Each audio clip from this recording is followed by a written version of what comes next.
ल हिँड्छ फाइनली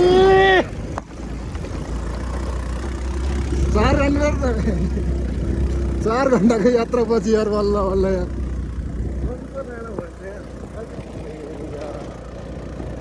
यो चाहिँ यही हो क्या होमस्टे होइन उता अरे सुरु त देखेको नि ठाउँ सिधैतिर होमस्टे त्यो गजडी रहेछ कि है जब मैले के त सब मिलाइदिन्छ भन्छ क्या हामी सोचेर बुझेर हामी गरिहाल्छौँ टहले हो क्या टहले हो क्या यो ठाउँ होला नि त अब यस अहिले आइपुगेछौँ हामी काउली डाँडामा यति यहाँ बल्ल आयो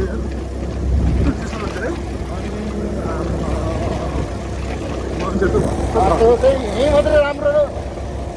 यही बाटोमा चाहिँ त राम्रो बाटो दुखिसक्यो उहाँबाट यार चलाउँदा यार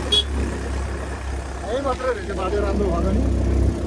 अनुहार लुगाइदिनु भिडियो बनाएर भ्लगमा आउँछौ तिमी यस यस आएको ठाउँ देखाइदिनु कहाँबाट आएको कहाँबाट आयो भने थाहै छैन अब काउली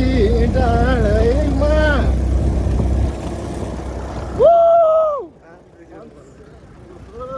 बाटो पनि एकछिन मात्रै यार स्क्याम हानिरहेको छ बाटो त्यसै धोका दिइरहेको छ है घरि कस्तो कहिले कस्तो बाटो कति म पुडी लिएर आउँछु आउने त आउँदैन लिएर आउने एक्लै सक्दैन यार यो बाटो मैले त बाटो चाहिँ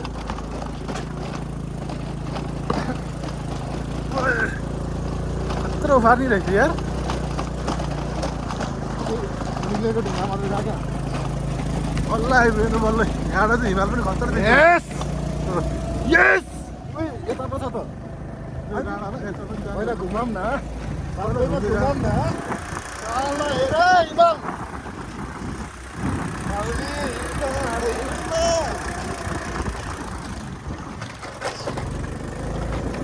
यस यस फाइनली यस सर काउली डाँडा या यहाँ रहेछ नि अनि दामी भन्दा यहाँ त राति क्याम्पर हान्दा त सही हुँदो रहेछ तर यहाँ चाहिँ बस्न नदिने रहेछ भित्र चाहिँ भित्र किनेर दिँदैन केयर सेयर लाउने चाहिँ कहाँ भित्र बनिन्छ त्यहाँ साधन ल्याउन नदेला यतिकै त देला नि त यार खै पनि के छ फाइनली यार